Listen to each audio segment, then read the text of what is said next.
Today we are going to present to you about two unique buildings. The first one is the Gherkin London and the second one is the Atomium Brussels. Enjoy! Enjoy! Hi, my name is Nurfakia binti Karafa. Hi, my name is Nur Akia Syaidah binti Mamayani. Hi, my name is Nur Samnatika binti Mat Sofian. Assalamualaikum and hello everyone. I'm Atika and I'll be explaining to you about a building named the Gherkin London.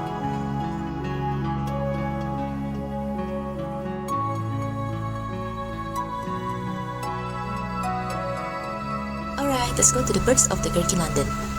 History said the Gherkin London was from bombing of Baltic that was exchanged to the building of the Gherkin. In 1992, the beginning of the Gherkin's birth starts as an explosion rocked the financial district of London. The provisional IRA detonated an explosive device near the Baltic Exchange and catastrophically injured the building. The building was torn down and city officials decided to put a larger tower in its place. Then, the Gherkin began as a much larger building that was dubbed the Millennium Tower, but which failed to materialize it. The original design of the building raised fears that it could negatively impact air traffic from Heathrow. There were also concerns that it may interfere with the sightlines of St. Paul's Dome from certain parts of the city. Once the original design was shut down, Norman Foster created the scaled-down version that now sits at 30 St. Mary X. Next, construction began in 2001 and the Gherkin was finished in December of 2003. It didn't open for the public until almost half of a year later. In response to Norman Foster's Millennium Tower and 30 St. Mary X proposal, the English Heritage supported newer buildings but perceived threat of tall buildings. Save Britain's Heritage also played a heavy opposition role over construction of any new architecture. With demand for space for new offices, Swiss reclaimed that it should be allowed to build the Gherkin on the site with economic benefit of its job and a huge investment in the UK economic back to mainland Europe. This is how the Gherkin's London was built. First, IRA bomb close to the Baltic Exchange 10 April 1992. Second, IRA bombing St. Mary X Street packet of Baltic Exchange was completely blown off by April 1993. Then, Norman Foster started working on the Millennium Tower right after English Heritage accepted demolition of the Baltic Exchange on March 1996.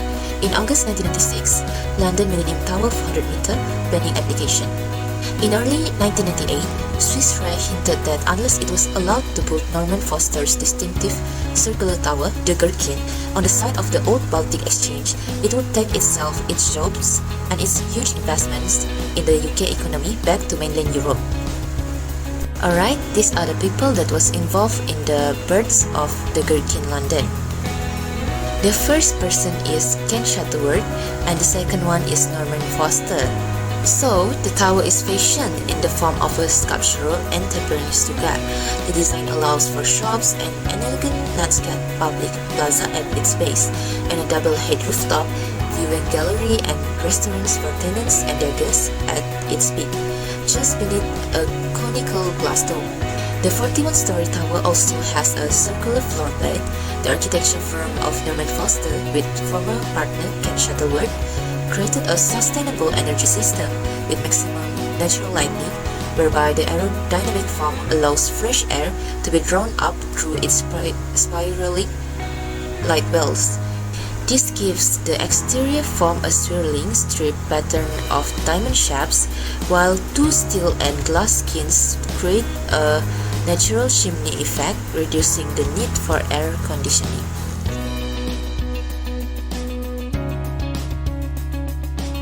Alright, that's all from me. Let me get the next presenter, Akila.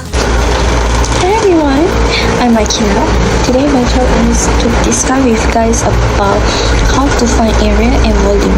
So here, right now, we know that mathematician is not cannot be solved if we don't know the formula and we understand the problem. So here we are. I want to discuss with you guys, and the first building that I want to talk about is the Gherkin London. We know the Gherkin London is like a huge building, so I make a decision like to separate the building into the two geometry. So the first is cylinder and the second is cone. So if you want to know how to find it, click it up.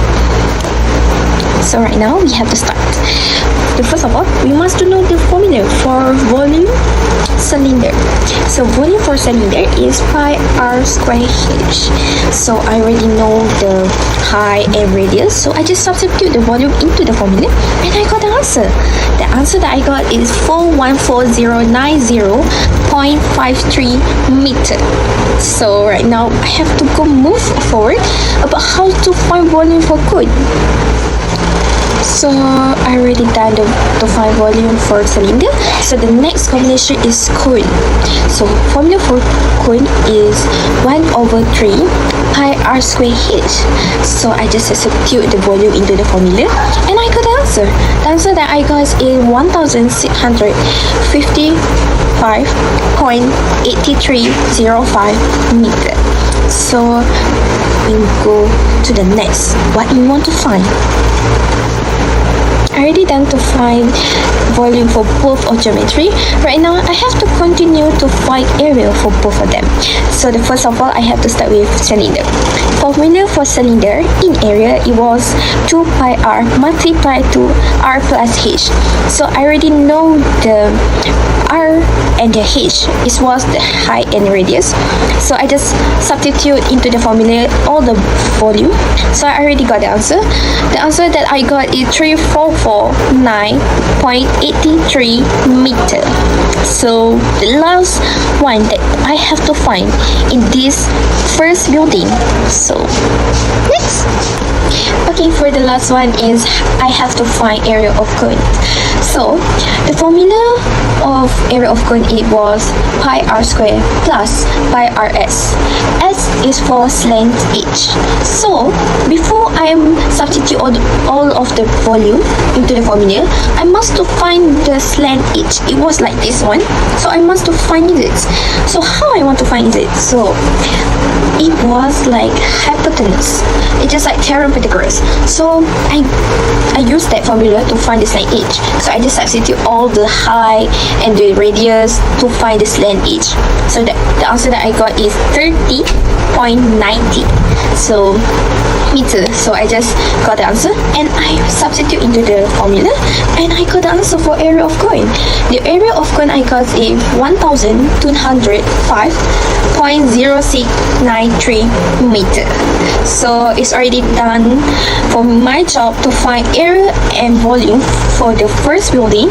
So right now I have to pass the next building to the, who is it that? So you have to wait. Who is it? So bye bye. Hi everyone, my name is Nufakia. Today I'll be talking about the atomium, an architectural and cultural icon located in Brazil. Let's dive into its fascinating origins and journey.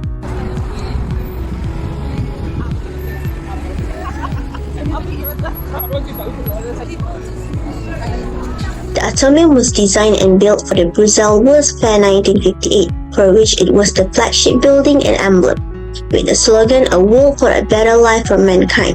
Expo 58 wanted to be an expression of the democratic will to maintain peace among all nations, of faith in both technical and scientific progress, and finally, an optimistic vision of the future of the new, modern and hyper-technological world that should enable mankind to live better lives. It was thus this vision of the peaceful use of atomic energy for scientific purposes that determined the design and construction of the atomium. The atomium was not intended to survive beyond the 1958 World Fair. However, at the dawn of 2000s, the uniqueness and highly symbolic character of the building resulted in a major restoration. Since its reopening and the introduction of a new culture and tourism project 2006, one that many do not hesitate to call the most Belgian of monuments, not only rediscovered its places as an international symbol, an icon, but also become the most popular attraction in the capital of Europe. Through its design, the atomium tells a story of peace, progress, and ambitions. It stands as a reminder of the possibilities that arise when innovation and optimism meet. The 1958 Brussels Universal Expo was the first major expo to be staged after World War II. For the most part, the event used the same location built for the earlier 1935 exhibition, which was incidentally the last major exposition before the war broke out. Engineer André Waterkin's ambitious idea for the Belgian pavilion, the Atomium, won the competition. In a partnership with architects André and Jean Polak, the initial idea was to erect a temporary structure, which would have been taken down when the event finished 6 months later. However, the Atomium attracted so much interest that the original idea underwent review, and the huge structure became permanent. Quite a few preeminent architectural works have come into being as a result of universal exposition.